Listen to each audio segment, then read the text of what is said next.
Hey, everybody. Welcome to the Jeff Lewis Trumpet Podcast, Episode 2. This is the Jeff Lewis Trumpet Show with your host, Jeff Lewis, where we talk about music, jazz, and all things related to the trumpet. Thank you so much for tuning in today. Today's topic is going to be how to warm up, and more specifically, how to warm up before school and what you can do to what I call break the seal, so that by the time you get to school and you start band class or you have jazz band, you have felt like you've already warmed up a little bit and you don't have to do any extensive warming up. Because let's face it, when you get into band, by that time, there's no time to warm up. You get maybe a couple minutes to play a couple scales, a couple little things, and then you're right into it. So when I suggest to my students, why don't you just wake up 10 minutes early? And if they've got an O period, which usually starts at 7 a.m., that means they're waking up at 6.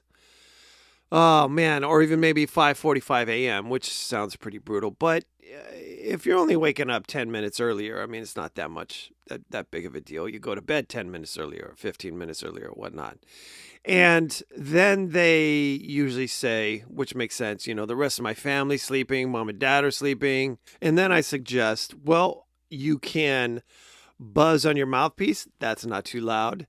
Check out my website, jefflewistrumpet.com. I've got a bunch of buzzing exercises you can play along with. Even you could go into a closet. Some of those big walk-in closets are perfect for warming up because you've got all your clothes in there.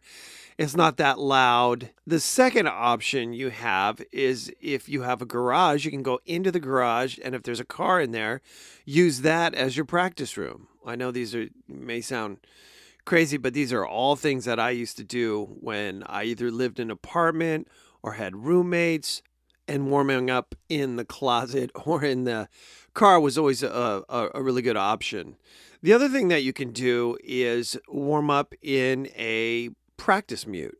You can use the Yamaha practice mute, which is really quiet. They have one where you actually play into a electronic battery pack and you can add reverb and you put headphones and it actually sounds really good. The only warning is you don't want to spend all of your time practicing in a practice mute because it's going to affect the way you play. There's different back pressure. It's a different feel. And I can tell you from experience, when I lived in an apartment, when I was living in San Francisco, I spent the majority of the time practicing in this Yamaha practice mute. And I'd had the volume up pretty good. I was using the headphones and I had reverb up. It sounds like I was practicing in a church. It sounded pretty good. And then I'd get to a gig and it would be completely different. And it was kind of unnerving. It was really odd how my chops adapted to practicing in this practice mute, but playing was a whole different story. So if you're just going to warm up, 5-10 minutes, probably 15 minutes max, it's not going to really affect you because you're going to get to school and you're going to be able to play open. And then I assume after that, you're going to be able to, practice the rest of the day without your practice mute. So I'll put a link in the description below for the Yamaha practice mute. And also the mute I use is from ProTech. It's a tiny mute. It's really durable. It's pretty cheap, and I keep it in my horn case, and it works really well. So I'll put a link for that one as well. But the other idea I wanted to give you is showing up early to school if at all possible. Sometimes band directors will get to the band room early, or maybe the janitor, and you can have them open up the band room and you can go in there and practice for 10, 15 minutes before school starts. And that actually would be ideal because you're playing open horn. Well, of course, now that I think about it, you could always play open horn in the garage, in the car, if your neighbors don't complain or if whomever's sleeping doesn't get bothered. So that's also another option. So here are some tips on what to practice. In addition to the mouthpiece buzzing, you can also do some simple slurring. I have some simple slurs that you can do attached to the mouthpiece buzzing. so that you're actually going to mouthpiece buzz the exercise, and then you're going to play them on your horn right after. So you're getting some mouthpiece buzzing and you're getting some slurring, and they're real simple. They're not really taxing on your chops. So you want to keep it simple and kind of relaxing just to get the blood flowing. And as I say, break the seal on your chops so that by the time you do get to band, everything's already loose and you're ready to go. The other thing you're going to do is, in addition to maybe some mouthpiece buzzing and or slurring, is to do some simple tonguing exercises, maybe out of a Shoebrook book, maybe some simple Arbon's exercises on page 60. Well, page 60 from the old book, because they came out with the new edition, and I'm all lost with the page numbers. But it's page 60. And it doesn't go that high. It goes about to a G above the staff. Some of them go to an A-ish. But if you did some mouthpiece buzzing, some slurring, and some tonguing, you'd be ready to go. And it's only going to take you maybe 10 minutes. So let's recap. Here's kind of the sequence of events. So you roll out of bed. You wake up, you roll out of bed. And then I would, if you have the opportunity, just go ahead and start warming up. Maybe you play a couple simple long tones or a simple mouthpiece buzzing exercise or a simple slurring exercise.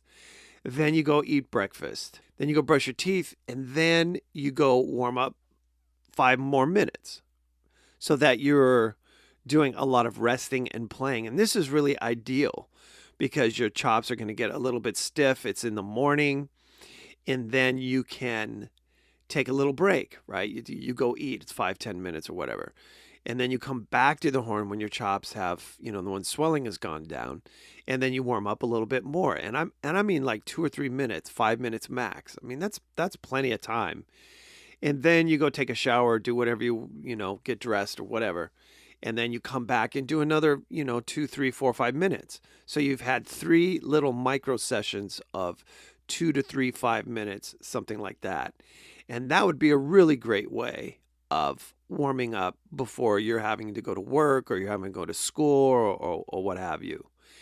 And just to reiterate, kind of the golden rule of trumpet playing is to rest as much as you play. When I took lessons from Claude Gordon, he would have, he would always tell me that.